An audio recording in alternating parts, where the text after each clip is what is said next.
In this module, you will learn about refraction. Let us consider a light ray traveling from air to water. As you can see, the ray of light bends towards the normal. The incident ray and the refracted ray are in the same plane. These observations form the basis of the laws of refraction. When a light ray passes from a rarer medium to a denser medium, it bends towards the normal.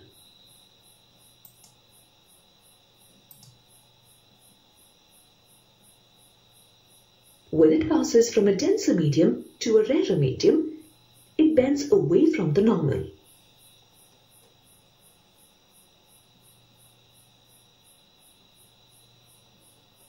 The incident ray, the normal at the point of incidence, and the refracted ray all lie in the same plane.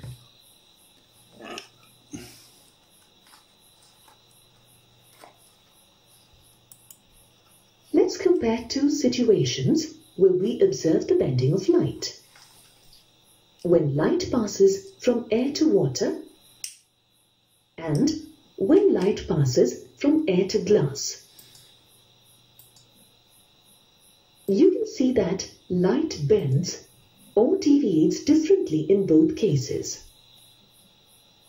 That is, the angle of refraction in both cases is different, even though the angle of incidence is the same. The deviation of light depends upon the nature of the two media and the ability of media to refract the incident light. The ability of a medium to refract light can be expressed as a measure of a property, referred to as optical density. In fact, when we talk about denser and rarer media, we are actually referring to optically rarer media and optically denser media, respectively. The optical density of a medium is, in turn, expressed by refractive index of the medium. Refractive index of a given pair of media can be linked to the relative speed or velocity of light in both the media. The velocity of light in a denser medium is lesser than that in a rarer medium.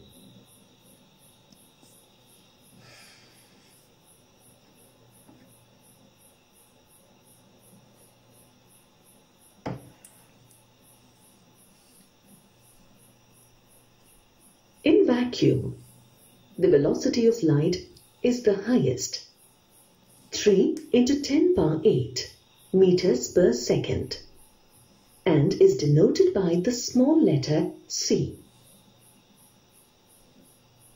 The velocity of light in air is marginally lesser than that in vacuum. Hence, for all practical purposes, the velocity of light in vacuum and air is taken as equal.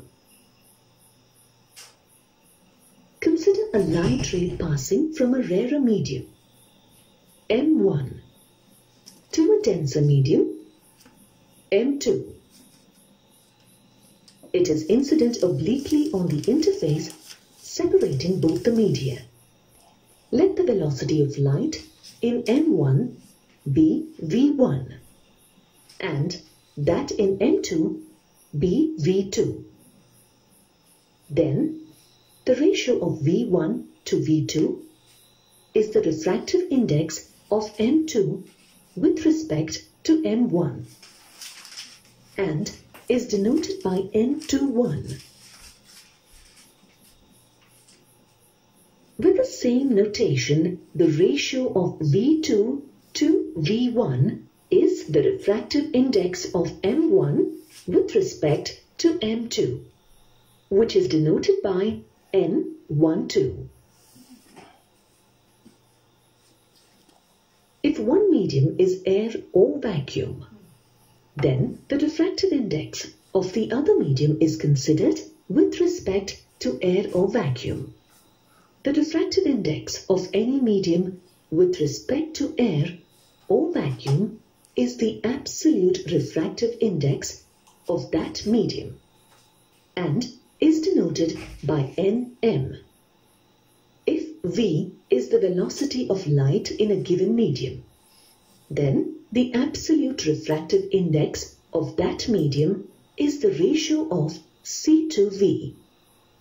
The refractive index remains constant for a given pair of media.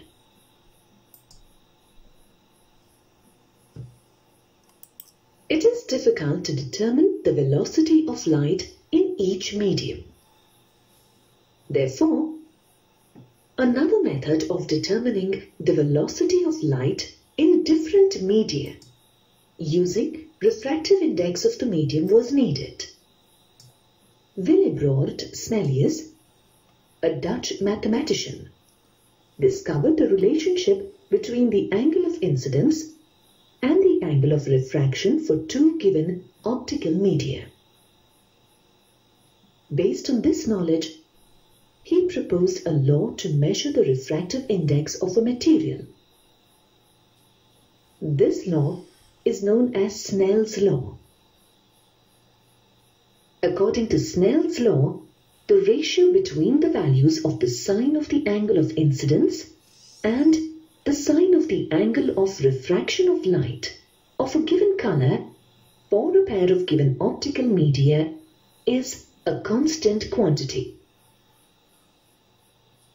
Consider the light ray passing from medium M1 to medium M2. As the light ray bends towards the normal on propagating to M2, it is clear that M2 is denser than M1. If I1 is the angle of incidence of the light ray in M1 and R2 is its angle of refraction in M2, then the refractive index of M2 with respect to M1 is the ratio of sine of I1 to sine of R2. If M1 is air, I is the angle of incidence of a given light ray in air, and R is the angle of refraction of the light ray in M2, then the absolute refractive index of the medium is the ratio of sine I to sine R. In lower classes, you learned that white light consists of 7 constituent colors. The speed of light in a given medium is different for different color, since the refractive index of a light ray depends on its speed. Thus, the refractive index for a given pair of media is different for different colors. This brings you to the end of this module. In this module, you learned that when a light ray passes from a rarer medium to a denser medium, it bends towards the normal. When a light ray passes from a denser medium to a rarer medium, it bends away from the normal. The incident ray, the normal at the point of incidence, and the refracted ray all lie in the same plane. Snell's law states that the ratio between the values of sine of angle of incidence and sine of angle of refraction for two given optical media is a constant quantity. Nm is equal to sine of I divided by sine of R. The refractive index for different colors in white light is different for any given pair of media.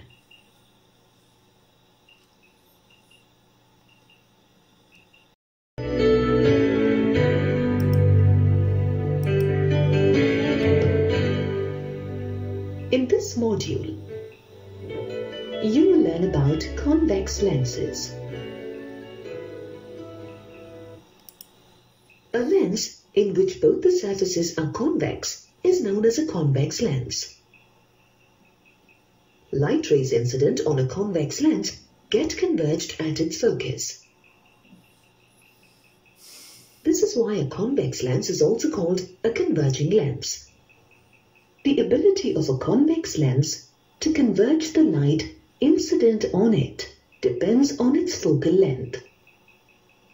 Convex lenses are used as magnifying glasses by palmists to study lines and patterns on the palms.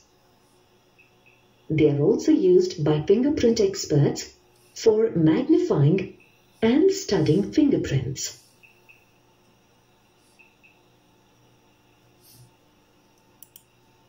We can predict the positions and the characteristics of the images formed using convex lenses based on the following points.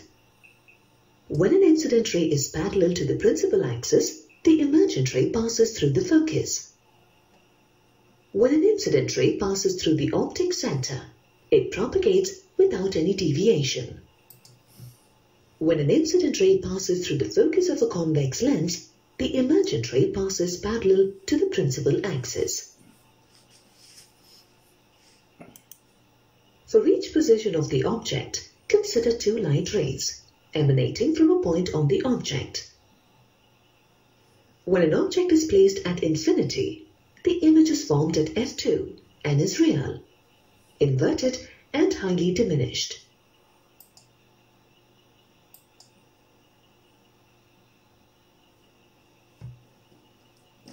When the object is placed beyond 2f1, the image is formed between f2 and 2f2 and is real, inverted and diminished.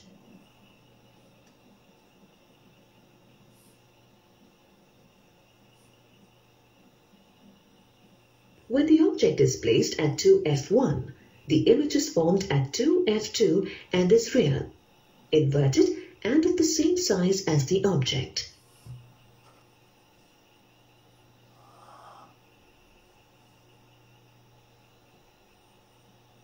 When the object is placed between 2f1 and f1, the image is formed beyond 2f2 and is real, inverted and magnified.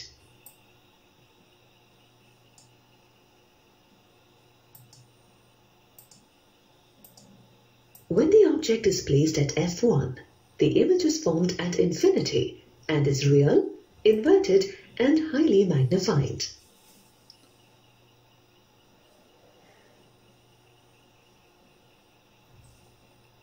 When the object is placed between f1 and O, the image is formed on the same side of the lens as the object. The image is virtual, erect and magnified.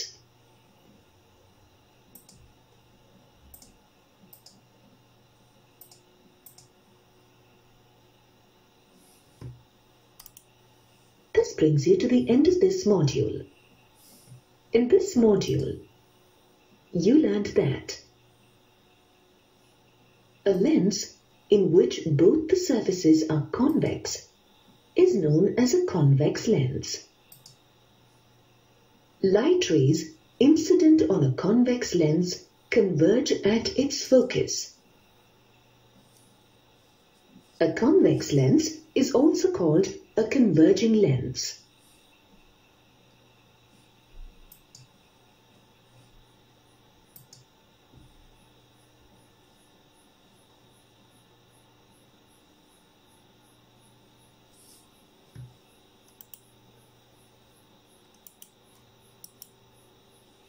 When an incident ray is parallel to the principal axis,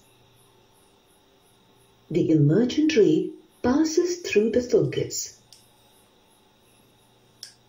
When an incident ray passes through the optic center, it propagates without any deviation.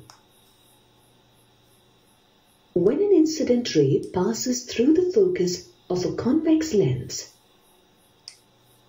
the emergent ray passes parallel to the principal axis.